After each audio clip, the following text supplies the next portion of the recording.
ദൈവത്തിൻ്റെ പരിശുദ്ധമായ നാമം വാഴ്ത്തപ്പെടട്ടെ. നമുക്ക് ഒരു വേദഭാഗം വായിക്കാം. 1 ശമൂവേൽ 15-ാം അധ്യായം 22-ാമത്തെ വാക്യം.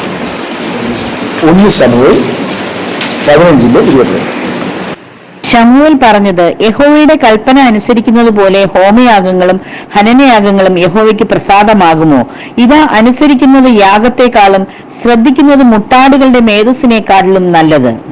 ബൈബിളിൽ എല്ലാ ദൈവത്തിൻ്റെ വാക്കുകളാണെങ്കിലും ചില വാക്യങ്ങൾ സാധാരണ നമ്മൾ അധികം ശ്രദ്ധിക്കാറുണ്ട്. അതുപോലെ ശ്രദ്ധിക്കേണ്ട ഒരു വാക്യമാണിത്. ശമൂവേൽ പറഞ്ഞത്, യഹോവയുടെ കൽപ്പന അനുസരിക്കുന്നത് പോലെ ഹോമയാഗങ്ങളും ഹനനയാഗങ്ങളും യഹോവയ്ക്ക് പ്രസാദമാകുമോ? ചോദ്യമാണ്. അതിൻ്റെ ഉത്തരം എന്താണ്? ഇല്ല.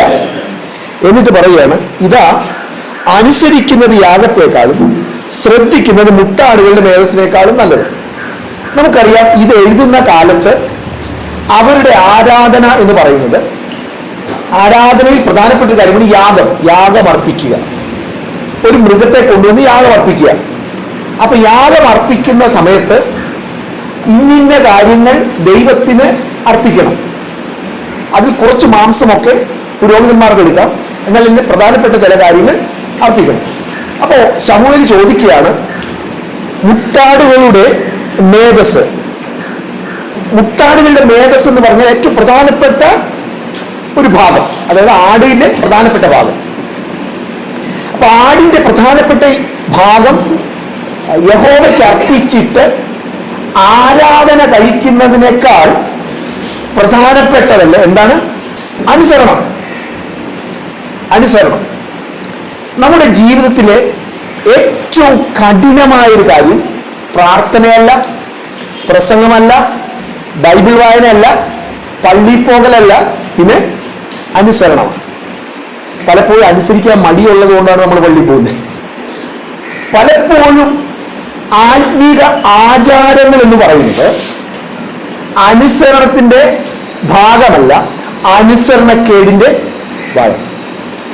ഞാനത് പറയാനുള്ള കാരണം, നമ്മുടെ ചുറ്റും കാണുന്ന പ്രത്യേകിച്ചും അനേക ക്രിസ്തീയ സഭകളിൽ ആചാരങ്ങൾ എന്ന് പറഞ്ഞ് നമ്മൾ അനുഷ്ഠിക്കുന്ന പല കാര്യങ്ങളും നമ്മുടെ സൗകര്യത്തിനോ നമുക്ക് താല്പര്യമുള്ളത് കൊണ്ടോ ഒക്കെ ചെയ്യുന്ന കാര്യങ്ങളാണ്. അനുസരണമാണ് ആരാധന. അല്ലെങ്കിൽ അനുസരിക്കാൻ പറ്റുന്നില്ലെങ്കിൽ ആരാധന ദൈവത്തിന് സ്വീകാര്യമല്ല. എന്താ അനുസരിക്കേണ്ടത്? എനിക്ക് സൗകര്യമുള്ളതല്ല, ദൈവം എന്നോട് അനുസരിക്കാൻ പറയുന്നു. ഇപ്പൊ ഒരാളോട് ജോലി ഉപേക്ഷിച്ച് സുവിശേഷ വേലയ്ക്ക് പോകാൻ പറഞ്ഞു. അപ്പൊ അതെന്താ അനുസരിക്കേണ്ടത്? ജോലി ഉപേക്ഷിച്ച് സുവിശേഷ വേലയ്ക്ക് പോകണം.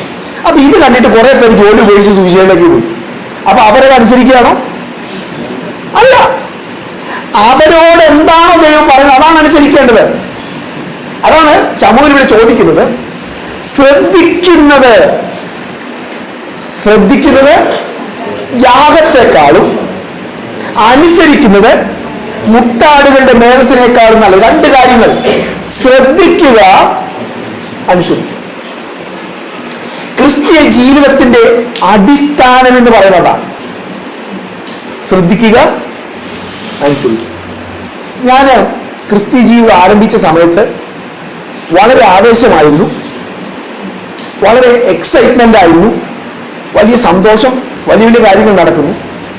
കർത്താവിനോടുകൂടെ കുറച്ച് നടന്നു കഴിഞ്ഞാൽ അപ്പോഴേക്കും നമുക്ക് തോന്നി നമ്മളെല്ലാം അനുസരിക്കുന്നവരാണ്, തികഞ്ഞവരാണ്, കൂടിയവരാണ് എന്നൊക്കെ തോന്നലൊക്കെ ഉണ്ടായി.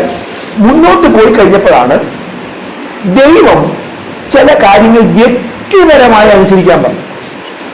അപ്പോഴാണ് പ്രശ്നം തുടങ്ങിയത്.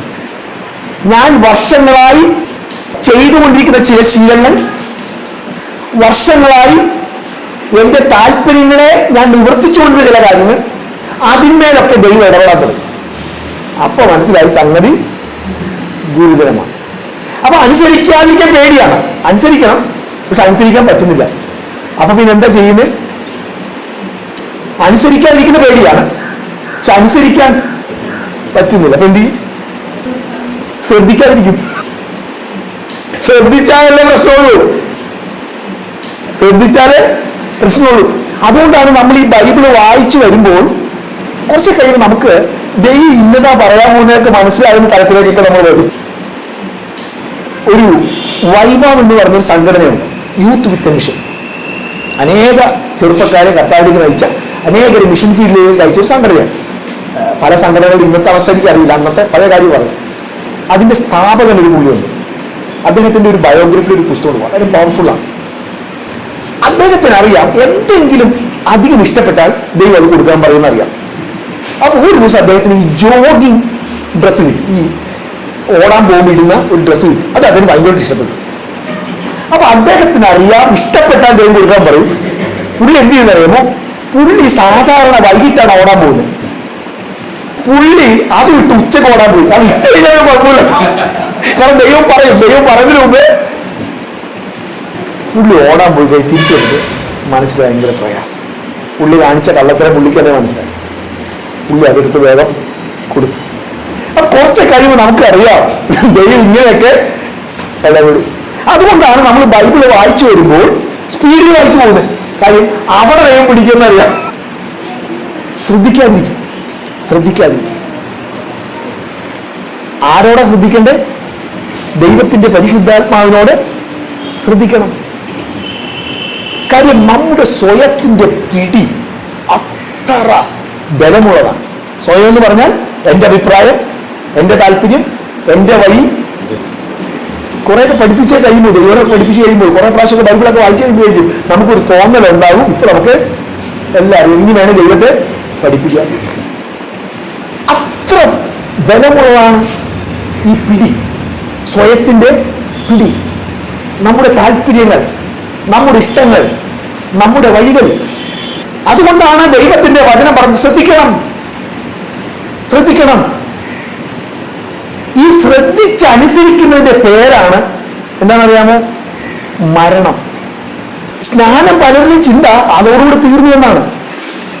അതുകൊണ്ടാണ് പല സഭകളിലെ പ്രശ്നം അതാണ്, സ്നാനപ്പെട്ട് കഴിഞ്ഞാൽ ഈ കമ്മിറ്റി കയറി അടി വെക്കാനുള്ള ലൈസൻസ് ആണ് ചിന്ത. സ്നാനം എന്ന് പറയുന്നത് മരണത്തിന്റെ തുടക്കമാണ്. മരിക്കാൻ ദൈവം നമുക്ക് അനുവാദം തരുന്നതാണ്. മരിച്ചുകൊണ്ടേയിരിക്കണം. അനുസരണമാണ് മരണം. യേശുവിന്റെ ക്രൂശീകരണം എന്ന് പറഞ്ഞ എന്താ? ക്രൂശിക്കപ്പെടുന്നു പറഞ്ഞ എന്താ? പിതാവിനോടുള്ള അനുസരണം. പിതാവേ കഴിയുമെങ്കിൽ ഈ പാനപാത്രം എങ്കിൽ നീക്കി തരണമേ എന്ന് ആഗ്രഹിച്ചു. പിന്നീട് പറഞ്ഞു അത് വേണ്ട, അതാണ് അനുസരിച്ചു, പിതാവിന് ഇഷ്ടം അനുസരിച്ചു. അതാണ് മരണം. അതാണ് നമ്മൾ സ്നാനത്തിൽ പറഞ്ഞത്. എന്താണ്? യേശുവിനോടുകൂടെ ചേരുവാൻ സ്നാനമേറ്റിരിക്കുന്ന നാം അവന്റെ മരണത്തിൽ പങ്കാളിയാണെന്ന് അറിയുന്നില്ലയോ? നമുക്ക് യേശുവിനോട് ചേരാൻ ഇഷ്ടമാണ്, പിന്നെന്താ, പുനരുദ്ധാനം പ്രാപിക്കാൻ ഇഷ്ടമാണ്. പക്ഷെ അതിന്റെ അടിസ്ഥാനം എന്ന് പറയുന്നത് എന്താണ്? മരണം എന്ന് പറഞ്ഞാൽ എന്താ? അനുസരണം. നിങ്ങൾ ബൈബിളിൽ എവിടെയെങ്കിലും ആരുടെയെങ്കിലും സാക്ഷ്യമായിട്ടോ ആരുടെയെങ്കിലും ബയോഗ്രഫിയിലോ അവരുടെ ജീവിതത്തിൽ അനുസരിച്ച് അവസാനം നശിച്ചുപോയി എന്ന് വായിച്ചിട്ടുണ്ടോ? ആരെല്ലാം ദൈവത്തെ അനുസരിച്ചിട്ടുണ്ടോ അവരുടെയൊക്കെ ജീവിതം മനോഹരമായി തീർന്നു. കാര്യം ദൈവം സർവജ്ഞാനിയാണ്. ദൈവത്തിന് അനുസരിക്കാൻ പറയുന്നത് എന്റെ സ്വയത്തിന്റെ പിടികൾ അറിയാൻ വേണ്ടിയാണ്. എന്റെ ഇഷ്ടം, തന്നിഷ്ടം, എന്റെ വഴികൾ. അത് ഒരാളോട് പറഞ്ഞതായിരിക്കത്തില്ല അടുത്താളോട് പറയുന്നത്. നമുക്കറിയില്ല.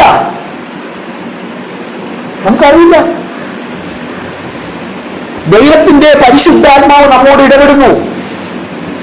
വചനം വായിക്കുമ്പോൾ, ഒരു പ്രസംഗം കേൾക്കുമ്പോൾ, ചിലപ്പോൾ ദൈവത്തിന്റെ ആത്മാവ് നമ്മുടെ ഉള്ളിൽ പ്രകാശിപ്പിക്കുകയാണ്. അപ്പൊ ശമൂവേൽ പ്രവാചകൻ, ഭക്തനായ പ്രവാചകൻ ശൗലിനോട് ചോദിക്കുകയാണ്, യാഗം കഴിക്കുന്നതാണോ പ്രാധാന്യം, അനുസരിക്കുന്നതാണ്? നമുക്ക് ആ പശ്ചാത്തലം അറിയാം.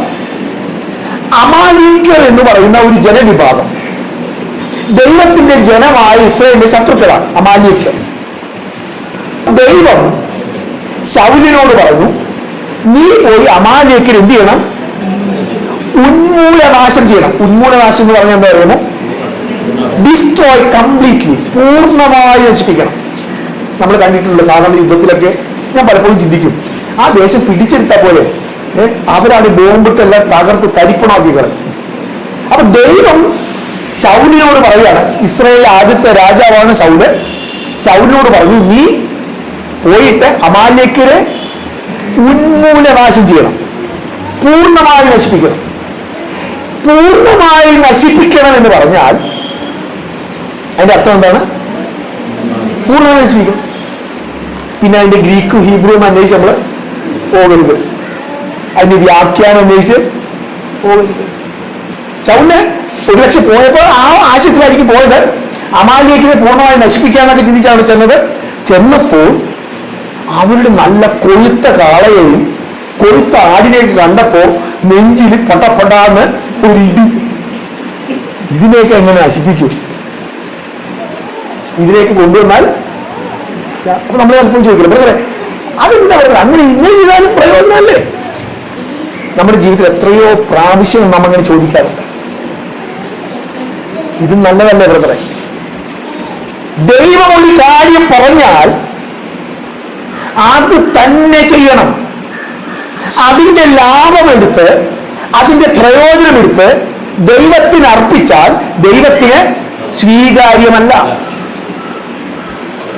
ദൈവം വ്യക്തമായിട്ട് എന്നോട് പറഞ്ഞു, നീ സുവിശേഷമായിട്ട് ഹിമാചൽ പ്രദേശിലേക്ക് പോകരുത്. ഞാൻ ഉദാഹരണം പറയാണ്, ഞാൻ ഹിമാചൽ പ്രദേശിലേക്ക് പോയി സുവിശേഷം പ്രസംഗിച്ചു, ആളുകൾ മാനസാന്തരപ്പെടുമായിരിക്കാം, പക്ഷേ ഞാൻ ചെയ്യുന്നത് അനുസരണ. യോനയുടെ കാര്യത്തിൽ അതാണ് സംഭവിച്ചത്. യോനയുടെ ദൈവം വ്യക്തമായിട്ട് പറഞ്ഞു, നീ നിലവിലേക്ക് പോകണം. പക്ഷെ യോന എങ്ങോട്ട് പോയി? മനസ്സിലാകാതെ പോയതല്ല. ഇനി അവിടുത്തെ ഒരു രസകരമായ കാര്യം, ദൈവത്തെ അനുസരിക്കാതിരിക്കാൻ യോന നിശ്ചയിച്ചപ്പോ കൃത്യമായിട്ട് വഴിയും വാതിലും തുറന്നു കിട്ടി. നമ്മൾ ഉപയോഗിക്കുന്ന വാക്കുകൾ വഴിയും വാതിലും. കൃത്യമായിട്ട് തർശീശിലേക്ക് പോകാനുള്ള ഒരു കപ്പലുമുണ്ട്, കപ്പലിലൊരു ടിക്കറ്റും ഉണ്ട്, അതെടുക്കാനുള്ള പൈസയുണ്ട്. അപ്പൊ ഈ കൊഴുത്ത മൃഗങ്ങളെ കണ്ടു കഴിഞ്ഞപ്പോൾ അതിനെ നശിപ്പിക്കാൻ താല്പര്യം. പിന്നെ എന്താ പരിപാടി ഉള്ളത്? ഈ ആളുകൾ വേഗത്തിൽ പിടിക്കപ്പെടാതിരിക്കും ഒറ്റ പണിയേ ഉള്ളൂ, ദൈവത്തിന്റെ നാമം ഉപയോഗിച്ചാൽ മതി. നിങ്ങളെന്റെ വല്ലത് ചെയ്താൽ കർത്താവ് തീ ഇടുത്തിങ്ങനെ തന്നിടും. ഓ, എന്തോ ഒരു അന്യാണ്. എന്റെ ദേഷ്യം തെറി പറയാന്നുള്ളതാണ് അതിന്റെ അർത്ഥം. പിന്നെ തെറി പറയാൻ പറ്റാത്തതുകൊണ്ട് നല്ലൊരു ലാംഗ്വേജ് പറയാണ്, ദൈവം നിന്നെയൊക്കെ വെട്ടി നുറുക്കും. പിന്നെ കുറച്ചും കൂടി അന്യമാണെങ്കിൽ അത് നല്ലൊരു രീതിയിലേക്ക് പോകും. അവരെ ചീത്തനെ വിളിക്കുന്നില്ല, കർത്താവ് എത്രയോ ഇടുത്തി വെറുതെ നഷ്ടമാകുന്നുണ്ട്, അത് കൃത്യമായിട്ട് വെള്ളവടയും ഇന്നാളുടെ വീട്ടിൽ ഒന്ന് അയച്ചേക്കണം. നല്ല കൊഴുത്ത മൃഗങ്ങളെ കൊണ്ടുവന്ന് യഹോവയ്ക്ക് യാഗമർപ്പിക്കാൻ ശൗൽ പറയുന്നുണ്ട്. ഞാൻ യഹോവയ്ക്ക് യാഗമർപ്പിക്കാനാണ് ഇതിനെ കൊണ്ട്. ദൈവം എന്താ പറഞ്ഞത്? അതിനെ കംപ്ലീറ്റ്ലി നശിപ്പിക്കണം. അമാലേക്യരുടെ സകലത നശിപ്പിക്കണം, അമാലേക്യരെ നശിപ്പിക്കണം, അവർക്കുള്ളതിനെ സകലം നശിപ്പിക്കണം. അപ്പോഴാണ് ദൈവത്തെ സഹായിക്കാൻ ശൗല് ചിന്തിച്ചത്.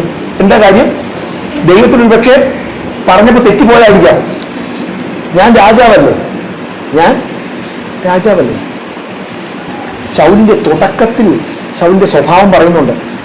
ശമൂവേൽ വന്നിട്ട് ശൗലിനെ രാജാവാക്കാൻ ശ്രമിച്ചപ്പോൾ ശൗല് പറയുന്നുണ്ട്, ഞാൻ അതിന് യോഗ്യനല്ല, ഞാൻ ഏറ്റവും എളിയ ഒരു കുടുംബത്തിലെ ആളാണ്, ഒരു ഇസ്രായേലിന്റെ രാജാവായ അല്ല യാതൊരു യോഗ്യതയില്ലെന്നൊക്കെ പറഞ്ഞു തുടങ്ങിയ ആള് കുറച്ച് വർഷം കഴിഞ്ഞപ്പോഴേക്കും ദൈവത്തിന് തെറ്റുപറ്റിയെന്ന് ചിന്തിക്കാൻ പ്രാപ്തനായി.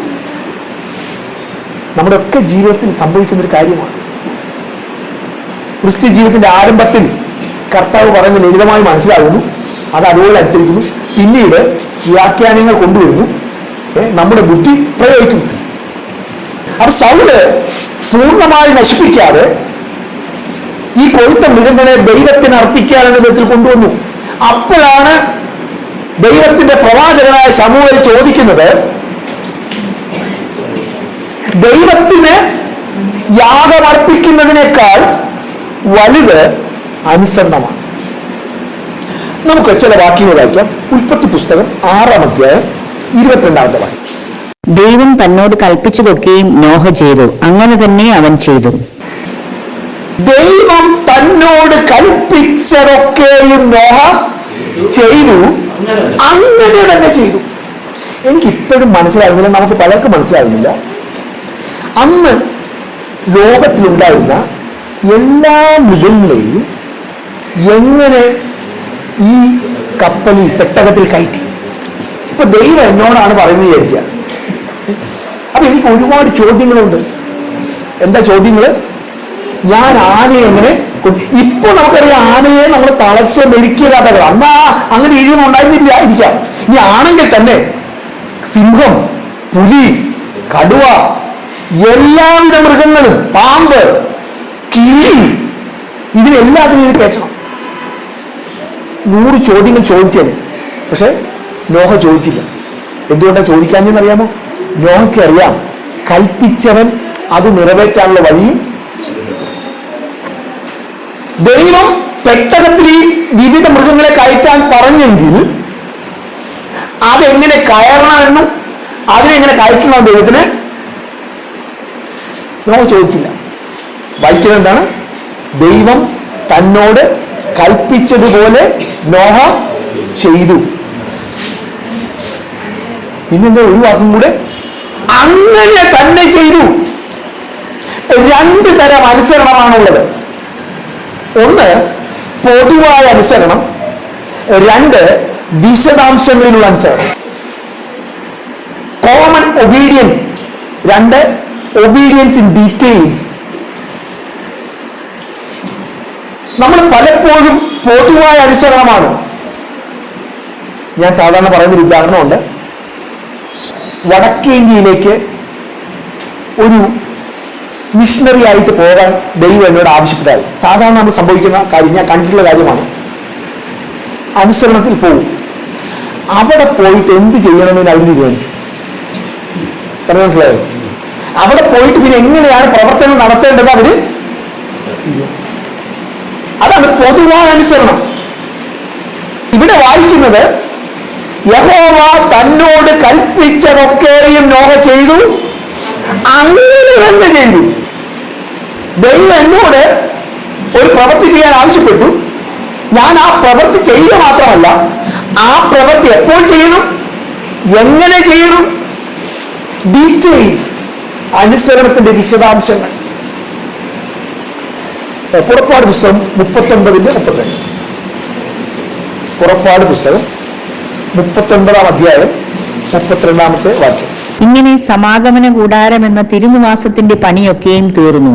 യഹോവ മോശയോട് കൽപ്പിച്ചതുപോലെയൊക്കെയും ഇസ്രായേൽ മക്കൾ ചെയ്തു, അങ്ങനെ തന്നെ അവർ ചെയ്തു.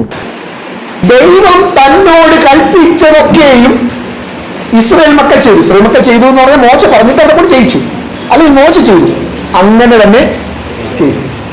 നിസ്സാര കാര്യമാണോ മോശയോട് ദൈവം പറഞ്ഞത് നിങ്ങൾ ചിന്തിക്കുന്നുണ്ടോ?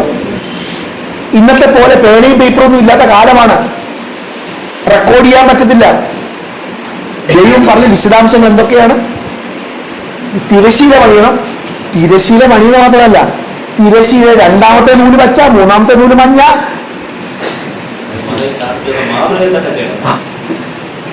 ആ കളറുകൾ തന്നെ ഓർത്തിരിക്കണം.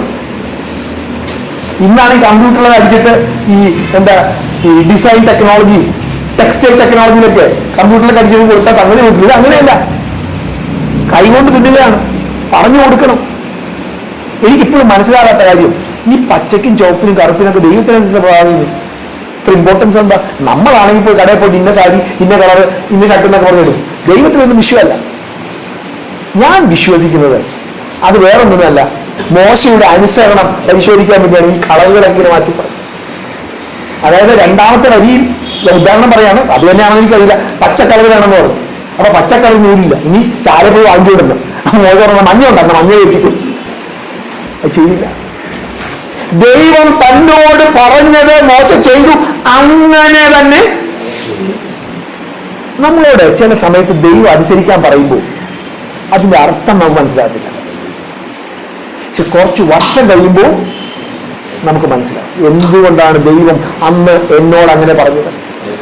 നോഹയോട് ദൈവം പറഞ്ഞു, ശുദ്ധിയുള്ള മൃഗങ്ങളിൽ നിന്ന് 7 എടുക്കണം, ശുദ്ധിയില്ലാത്തതിൽ നിന്ന് 2 എടുക്കണം.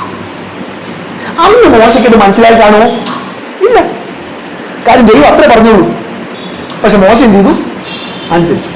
ഇതെല്ലാം കഴിഞ്ഞ് പെട്ടകം കരയിൽ താണു. അപ്പോഴാണ് ദൈവം പറയുന്നത്, ആ ശുദ്ധിയുള്ള മൃഗങ്ങളിൽ നിന്ന്, പക്ഷികളിൽ നിന്ന് എടുത്ത് യാൻ കഴിയണം. ഇനി ദൈവത്തെ അനുസരിച്ചില്ലെന്ന് ചിന്തിക്കുക. ഏത് എന്തിനാ അങ്ങനെയൊക്കെ എന്ന് ചിന്തിച്ചിട്ട്, നമ്മളൊക്കെ ഭയങ്കര ബുദ്ധിയുള്ളവരാണല്ലോ, അതുകൊണ്ട് നോയം ചിന്തിച്ചിരിക്കും. എല്ലാം 2 എടുത്തു, ഇത് മാത്രം എന്തിനാ എടുക്കുന്നതെന്ന് ചിന്തിച്ചൊന്ന് ചിന്തിക്കുക. ഒരു പ്രാവിനെ എടുത്ത് യാൻ കഴിച്ചു, പിന്നെന്ത് പറ്റൂ? പ്രാവില്ല. പിന്നെ ഭൂമിയിൽ പ്രാവ് ആടിനെ എടുത്തു, മറ്റ് എടുത്തതുപോലെ 2 എടുത്തു. ഒരാടിനെ യാൻ കഴിച്ചു, പിന്നെ ആട്. അന്ന് മോശ ചെയ്ത അനുസരണക്കേടിന്റെ അനന്തരഫലം വരുന്ന തലമുറകളൊക്കെ അനുഭവിക്കും. അതിന്റെ കോൺസിക്വൻസ് വരാൻ പോകുന്ന കാലഘട്ടത്തിലുള്ള അതിൻ്റെതായ തിക്തഫലങ്ങൾ, ദീർഘകാലത്തേക്കുള്ള തിക്തഫലങ്ങൾ ഓർക്കണം. ആദാം ചെയ്ത പാപത്തിന്റെ അനന്തരഫലം തലമുറകളെ അനുഭവിച്ചുകൊണ്ടിരിക്കുന്നു. അനുസരിക്കുന്നത് യാഗത്തെക്കാളും ശ്രദ്ധിക്കുന്നത് മുപ്പാടുകളുടെ മേധസ്സിനേക്കാളും നല്ലത്. ശ്രദ്ധിക്കുക. അനുസരിക്കാൻ താല്പര്യമുണ്ടെങ്കിൽ ശ്രദ്ധിക്കണം. അനുസരിക്കുന്നത് യാഗത്തെക്കാളും ശ്രദ്ധിക്കുന്ന മുട്ടാടുകളുടെ മേധസ്സിനേക്കാളും നല്ലത്. അനുസരണമില്ലാത്ത ഭക്തിയിൽ നിന്നാണ് മതം ഉണ്ടാകുന്നത്. അനുസരണമില്ലാത്ത ഭക്തിയിൽ നിന്നാണ് മതം ഉണ്ടാകുന്നത്. ഭക്തിയാണ്, അനുസരണത്തിന്റെ ഭക്തിയല്ല. എനിക്ക് വലിയ സന്തോഷമുണ്ട്, നമ്മുടെ സഹോദരിമാരെല്ലാം തലയിൽ തുണിയിട്ടിരിക്കുന്നു, സ്തോത്രം. പക്ഷേ ഈ തലയിൽ തുണിയിടാൻ പറഞ്ഞിരിക്കുന്ന ഭാഗം നിങ്ങൾ വായിച്ചു. അതിൽ പറയുന്ന ഒരു വാക്യം ഇതാണ്: എന്തുകൊണ്ട് തലയിൽ തുണിയിടണം? ദൂതന്മാർ നിമിത്തം അധീനാലക്ഷ്യം ഉണ്ടാകാതിരിക്കേണ്ടതിന് സ്ത്രീകൾ തലയിൽ തുണിയിട്ടുകൊണ്ട് പ്രാർത്ഥിക്കണം, പ്രവചിക്കണം. ഈ അധീനാലക്ഷ്യം എന്ന് പറയുന്നത് വിധേയത്വത്തിന്റെ അടയാളമാണ്. അതായത് ഞാനൊരു പുരുഷനെ വിധേയപ്പെട്ടവനാണ്. ഒരുപക്ഷെ ഭർത്താവായിരിക്കാം, ഒരുപക്ഷെ പിതാവായിരിക്കാം. സ്ത്രീകൾ അങ്ങനെ ചെയ്യണം. പക്ഷെ ഭർത്താവിനെ അനുസരിക്കുന്നതിൽ, അപ്പനെ അനുസരിക്കുന്നതിൽ തലയിൽ തുണിയിടും. ഇതാണ് റിലീജിയൻ. ഇതിന്റെ പേരാണ്. ഒരു കാര്യത്തിലും മരണമില്ല, പക്ഷെ സ്നാനപ്പെട്ടു. അതാണ് അനുസരണമില്ല. ആ ചടങ്ങുണ്ട്. അനുസരിക്കുന്നത് യാഗത്തെക്കാളും ശ്രദ്ധിക്കുന്ന മുട്ടാടുകളുടെ മേധസ്സിനേക്കാളും തന്നെ. 3 കാര്യങ്ങൾ കൂടി പറഞ്ഞിട്ട് ഞാൻ അവസാനിപ്പിക്കും. ഈ കൽപ്പനയുടെ മുമ്പിൽ, അനുസരണത്തിന് മുമ്പിൽ 3 കാര്യങ്ങൾ. 1, അനുസരിക്കും. നിങ്ങൾക്ക് മനസ്സിലായില്ലെങ്കിൽ അനുസരിക്കുന്നു. നിങ്ങൾ രക്ഷിക്കപ്പെട്ട സമയത്ത് ദൈവം പറഞ്ഞ പല കാര്യങ്ങളും മനസ്സിലാകാൻ അനുസരിച്ചു. പക്ഷെ പിന്നീട് തിരിഞ്ഞു നോക്കുമ്പോൾ അതെത്ര മനോഹരമായി. അനുസരിക്കുക. ദൈവം സർവജ്ഞാനിയാണ്. ദൈവം അനുസരിക്കാൻ പറയുന്ന നശിപ്പിക്കാനല്ല, അനുഗ്രഹിക്കാനാണ്. 1, അനുസരിക്കുക.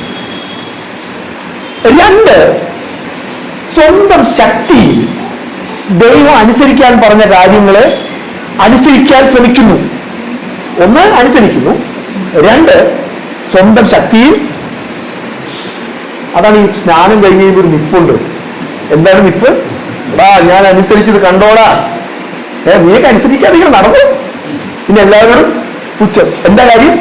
സ്വന്തം ശക്തിയിൽ ഞാനത് ചെയ്തു.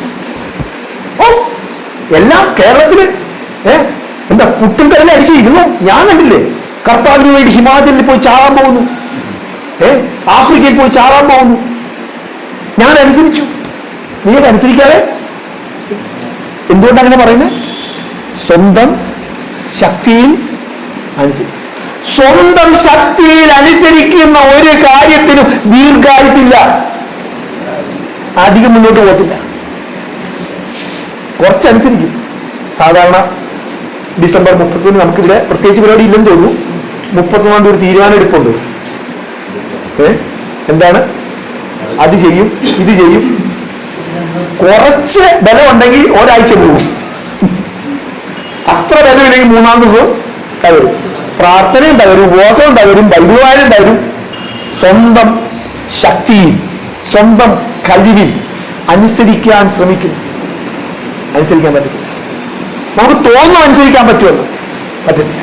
കാര്യം എന്താ പറയാമോ? അനുസരിക്കാം. എന്തനുസരിക്കാം? മരണം അനുസരിക്കാൻ പറ്റും. ഇതെല്ലാം കർത്താവിൽ, അത് ഞാൻ ആദ്യം പറഞ്ഞത്. എന്താണ് മരണം? അനുസരണമാണ് മരണം. അനുസരണമാണ് മരണം. സ്വന്തം ശക്തിയിൽ സാധിക്കത്തില്ല. എന്തുകൊണ്ട് ദൈവം നിങ്ങളെടുത്ത തീരുമാനത്തെ പരാജയപ്പെടാൻ അനുവദിക്കുന്നു? ഒരു പാഠം പഠിപ്പിക്കാനാണ്. എന്താണ്? സ്വന്തം ശക്തിയിൽ അനുസരിക്കാൻ പറ്റത്തില്ല. പത്രോസ് പറഞ്ഞു, ആര് നിന്നെ തള്ളി പറഞ്ഞാലും ഞാൻ തള്ളി പറഞ്ഞില്ല. എങ്ങനെ പറയാമായിരുന്നു? കർത്താവേ, ഞാൻ നിന്നെ തള്ളി പറഞ്ഞില്ല എന്ന് പറഞ്ഞാൽ അത് രസകരമായിരുന്നു. പക്ഷെ പറഞ്ഞു പറഞ്ഞു റേനി ബ്രദർ തള്ളി പറഞ്ഞാൽ, ആന്റണി സോദരൻ തള്ളി പറഞ്ഞാൽ, അപ്പൊ അതിന്റെ അർത്ഥം എന്താണ്? അവരെക്കാളൊക്കെ ഞാൻ കേമനാണ്, ഞാൻ മിടുക്കനാണ്. അപ്പൊ വാക്കുകളാണ്. ഇപ്പൊ കർത്താവ് പറഞ്ഞു, മോനെ അധികം നാളെ പോകത്തില്ല, ഇന്ന് രാത്രി കോഴി 3 വട്ടം കൂവിന് മുമ്പ് നീ തള്ളി പറഞ്ഞു. അത്രേ ഉള്ളൂ. സ്വന്തം ശക്തിയിൽ അനുസരിക്കാൻ പറ്റില്ല. ദൈവത്തിന്റെ കൽപ്പന അത്ര കഠിനമാണ്. കർത്താവ് പറഞ്ഞല്ലോ, എന്റെ കൽപ്പന മൃദുവാണെന്നാ പറഞ്ഞു, ലഘുവാണെന്നാ പറഞ്ഞു. അത് അടുത്ത ഞാൻ പറയാം. അല്ലെങ്കിൽ കഠിനമാണ്. ഞാനൊക്കെ ഓർക്കുന്നു എൻ്റെ ജീവിതത്തിൽ ഈ ചുമക്കാൻ പറ്റാത്ത മല ചുമന്ന കാലം. കുറെ കഴിഞ്ഞപ്പോ പറ്റാതെ തളർന്നപ്പോ കർത്താവ് പറഞ്ഞു, ആര് പറഞ്ഞു ചുമക്കാൻ? ആര് പറഞ്ഞു ചുമക്കാൻ? സ്വന്തം ശക്തിയിൽ നമ്മൾ കൽപ്പനകളെ അനുസരിക്കാൻ ശ്രമിക്കുമ്പോൾ നമുക്ക് മനസ്സിലായി സാധിക്കുന്ന കാര്യം അല്ല. എനിക്ക് കൂടിപ്പോയാൽ ഒരു 10 കിലോ പൊക്കാൻ പറ്റുമായിരിക്കും. ഞാൻ 25 കിലോ പൊക്കാനാണ് ദൈവത്തോട് പറഞ്ഞത്. അപ്പൊ സ്വന്തം ശക്തിയിൽ ശ്രമിക്കുകയാണ്, നടക്കുന്നില്ല. പിന്നെ അടുത്തൊരു പരിപാടിയുണ്ട്. ഈ പറഞ്ഞ കൽപ്പനയെ എന്റെ സൗകര്യത്തിനനുസരിച്ച് ഞാൻ എന്ത് ചെയ്യും? അതായത് 25 കിലോ എന്ന് പറഞ്ഞാൽ അതിന് 10 കിലോ എന്ന് അർത്ഥമുണ്ട്. ക്ഷമിക്കാൻ പറഞ്ഞാൽ ക്ഷമിക്കുക എന്നാണ് അതിന്റെ അർത്ഥം. പക്ഷെ നമ്മൾ അതിന് പലവിധമായ വ്യാഖ്യാനങ്ങൾ നമ്മൾ കൊടുക്കുക. അപ്പൊ സ്വന്തം ശക്തിയിൽ ചെയ്യാൻ ശ്രമിച്ചാൽ പിന്നെ എന്ത് ചെയ്യും?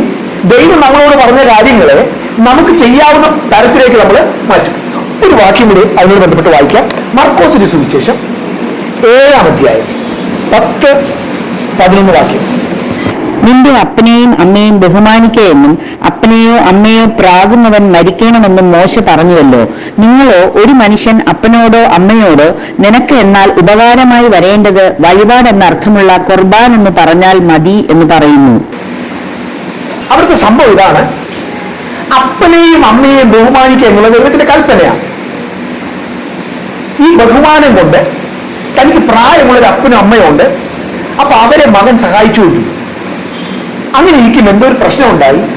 ഈ മകന് സഹായം നിർത്തണം, അവർക്ക് കൊടുക്കാൻ താല്പര്യമില്ല. പക്ഷെ കൽപ്പന കിടക്കുന്നതുകൊണ്ട് കൊടുത്തേ പറ്റൂ, കൊടുത്തില്ലെങ്കിൽ പ്രശ്നമാണ്. അങ്ങനെ വിഷമിച്ചിരിക്കും. കൊടുക്കാൻ താല്പര്യമില്ല, എന്നാൽ കൊടുക്കാൻ കൽപ്പന പറയുകയും ചെയ്യും. അങ്ങനെ വിഷമിച്ചിരിക്കുമ്പോഴാണ് കൃത്യമായിട്ട് ഒരു ദൈവദാസൻ മുന്നിൽ മെസ്സേജ് പറഞ്ഞു. അങ്ങനെയുള്ള പലപ്പോഴും ഉണ്ടാവില്ലേ, നമ്മുടെ മനസ്സിൽ ആഗ്രഹിച്ച ആ കാര്യത്തിലേക്ക് കൊണ്ടുവന്നു. ആ മെസ്സേജ് എന്താണെന്നറിയാമോ? ഒരു കാര്യം ചെയ്യും, നിങ്ങൾ അപ്പന് കൊടുക്കാൻ വെച്ചിരിക്കുന്ന ആ തുകയുണ്ടല്ലോ, ഒരു മാസം ഒരു 5000 രൂപ ചിന്തിക്കുക, അല്ലെങ്കിൽ 2000 ചിന്തിക്കുക. അത് നിങ്ങൾ എടുത്തിട്ട് എന്ത് ചെയ്യണം പറയുമ്പോൾ ഖുർബാൻ എന്ന് പറയാം. ഖുർബാൻ എന്ന് പറഞ്ഞാൽ ദൈവത്തിന് സമർപ്പിക്കുക. അങ്ങനെ പറഞ്ഞു കഴിഞ്ഞാൽ ആ കൽപ്പനയിൽ നിങ്ങൾ ഒഴിവുള്ളവരാവും. ഈ പൈസ കൊണ്ട് പള്ളി കൊടുത്താൽ മതി.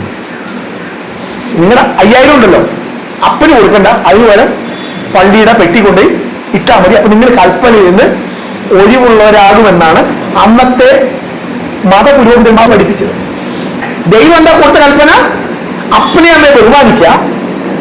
പക്ഷെ ഇവർക്ക് അപ്പനെ അമ്മയെ ബഹുമാനിക്കാൻ താല്പര്യമില്ല. ഉടനെ അതിന് സൗകര്യത്തിനനുസരിച്ച് വ്യാഖ്യാനവും കിട്ടി ചെയ്തു. കൊടുക്കാൻ താല്പര്യമില്ലെങ്കിൽ കുറവായി. അപ്പോഴാണ് യേശു എന്ന് പറഞ്ഞത് അത് തെറ്റാണ്. ബഹുമാനിക്കാൻ പറഞ്ഞ ബഹുമാനിക്കണം, ആ പൈസ കൊണ്ട് പള്ളിക്ക് ഇട്ടിട്ട് കാര്യം. അപ്പൊ ദൈവം നമ്മളോട് പറയുന്ന കൽപ്പനകളെ സ്വന്തം ശക്തിയിൽ ചെയ്യാൻ ശ്രമിച്ചാൽ സാധിക്കുന്ന കാര്യമല്ല. പിന്നെ അടുത്ത എളുപ്പം എന്ന് പറഞ്ഞാൽ നമുക്ക് പറ്റുന്ന രീതി തന്നെ. എന്നാൽ ദൈവം നമ്മളോട് പറയുന്ന കൽപ്പനകൾ ചെറുതല്ല. എന്താണ്? മരണമാണ്. അവിടെയാണ് മൂന്നാമത്തെ കാര്യം, നിലവിളി ഉണ്ടാവുക. എന്താ നിലവിളി? നമ്മളത് ചെയ്യാൻ ശ്രമിച്ചപ്പോൾ മനസ്സിലായി ചെയ്യാൻ പറ്റത്തില്ല. ക്ഷമിക്കാൻ പറഞ്ഞു, ക്ഷമിക്കാൻ പറ്റുന്നില്ല. അവിടെയാണ് നിലവിളി ഉണ്ടാകുന്നത്. ദൈവത്തോടുള്ള അനുസരണത്തോടുള്ള ബന്ധം. മൂന്നാമത്തെ കാര്യം, ഹൃദയമുറപ്പുണ്ടാവും. ഹൃദയം മുറിഞ്ഞവർക്ക് യഹോവ സമീപസ്ഥൻ, മനസ്സ് തുറന്നവരെ. ആ നിലവിളി ഉണ്ടാകുമ്പോൾ ദൈവത്തിന്റെ ശക്തി നമ്മുടെ മേൽ വന്നിട്ട് നമ്മളെ കൊണ്ടത് ചെയ്യിക്കും. നടക്കാൻ പറ്റാത്ത വഴിയിൽ കൂടെ നടക്കാൻ പറ്റും, ഓടാൻ പറ്റാത്ത വഴിയിൽ കൂടെ ഓടാൻ പറ്റും. എന്തുകൊണ്ടാ ഇന്ന് നിലവിളി നഷ്ടപ്പെട്ടേക്കെന്നറിയാമോ? ഇന്ന് നിലവിളി വളരെ കുറഞ്ഞുപോയി. കാര്യം ഞാൻ നേരത്തെ പറഞ്ഞതാ. കാര്യം നമ്മളാരും പാപം ചെയ്യുന്നില്ല. കാര്യം കൽപ്പനകളൊക്കെ നമ്മൾ വ്യാഖ്യാനിച്ച് നമ്മുടെ സൗകര്യം പോലെ ആക്കി. അപ്പൊ കൽപ്പനകളൊന്നും ലംഘിക്കുന്നില്ലല്ലോ. പാപം എന്തെന്ന് അറിയില്ല. കാരണം അപ്പനെ അമ്മയെ ബഹുമാനിക്കുക എന്നുള്ളത് ഇപ്പം പ്രശ്നമില്ല. കാര്യം എന്താ? ഖുർആൻ പറഞ്ഞല്ലോ. ഇവിടെയാണ് കർത്താവ് പറയുന്നത്, എന്റെ കൽപ്പന ഭാരമുള്ളവയല്ല.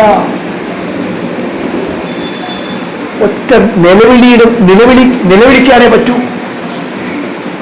അങ്ങനെ നാം തൊട്ട് കഴിയുമ്പോൾ നമുക്കറിയാം നാം തൊട്ടതല്ല, നമ്മളെ തൊടിയിച്ചതാണ്. അവിടെയാണ് നമ്മൾ കൃപയുടെ അർത്ഥം അറിയുന്നത്. അതുകൊണ്ടാണ് ജയിച്ചിട്ടും നമ്മൾ അഹങ്കാരികളാകാത്തത്, തോൽക്കുന്നവരോട് നമുക്ക് പരിഹാസമില്ലാത്തത്. ജയിക്കുന്ന നമുക്ക് പറയാനുള്ള സന്ദേശം ഒറ്റയുള്ളൂ. എന്താണ്? ആരെ പറഞ്ഞത്? എന്താ സുവിശേഷം? സുവിശേഷം എന്ന് പറയുന്നത് ഒരു ഭിക്ഷക്കാരൻ നിന്ന് വേറെ ഭിക്ഷക്കാരനോട് പറയാണ്, അവിടെ ചെന്നാൽ ആഹാരം കിട്ടും. യേശുവിന്റെ അടുക്കൽ ചെന്നാൽ ആഹാരം കിട്ടും. ഇതാണ് സുവിശേഷം. ഞാൻ ഭിക്ഷക്കാരനായിരുന്നു, എനിക്ക് ഭക്ഷണമില്ലായിരുന്നു. പക്ഷെ ഞാൻ യേശുവിന്റെ അടുക്കൽ ചെന്നപ്പോൾ എനിക്ക് ഭക്ഷണം കിട്ടി. നീ യേശുവിന്റെ അടുക്കൽ ചെന്നാൽ ഞാൻ പരാജയപ്പെട്ടു. പക്ഷെ കർത്താവിനോട് നിലവിളിച്ചപ്പോൾ കർത്താവ് എന്നെ വിജയിപ്പിച്ചു. നിനക്കും വിജയിക്കാൻ പറ്റും. അനുസരിക്കുന്നത് യാഗത്തെക്കാളും ശ്രദ്ധിക്കുന്നത് മുട്ടാടുകളുടെ മേധസ്സിനേക്കാളും നല്ലത്. അങ്ങനെ വരുമ്പോൾ കർത്താവിന്റെ കൽപ്പനകൾ നമുക്ക് ഭയം തോന്നത്തില്ല. കാര്യം എന്താ? പെട്രോളിന് വില കൂടുമ്പോഴും ഗ്യാസിന് വില കൂടുമ്പോഴും ആരുടെ നെഞ്ച ഇടിക്കുന്നത് അറിയാമോ? കയ്യിൽ കുറച്ച് പൈസ ഉള്ളവരുടെ നെഞ്ചിടിക്കും, കൂടുതലുള്ളവരുടെ ഇടിക്കും. ഒന്നുമില്ലാത്തവന്റെ അവന് കുറഞ്ഞാലും കൊടുക്കാനില്ല, കൂടിയാലും അവരെന്ത് നെഞ്ചിടിപ്പ്. നമ്മുടെ ഇതില്ല. അതുകൊണ്ട് കർത്താവ് നമ്മളോട് പറയുന്ന കൽപ്പനകൾ നമുക്ക് ഭാരമുള്ളവയല്ല. കാര്യം ഇത് നമ്മളെ കൊണ്ട് സാധിക്കുന്ന കാര്യം അല്ല. പ്രിയ ദൈവമക്കളെ, നമുക്കൊറ്റ സന്ദേശമേ ഉള്ളൂ. ഞാനാകുന്നത് കൃപയാണ്. ആ കൃപ എന്റെ കയ്യിൽ എത്തിക്കാനാണ് 2000 വർഷങ്ങൾക്ക് മുമ്പ് കർത്താവ് ക്രൂശിൽ യാഗമായി തീർന്നത്. കർത്താവിനോടുള്ള സ്നേഹം നമ്മുടെ ജീവിതത്തിൽ അധികം പെരുകും.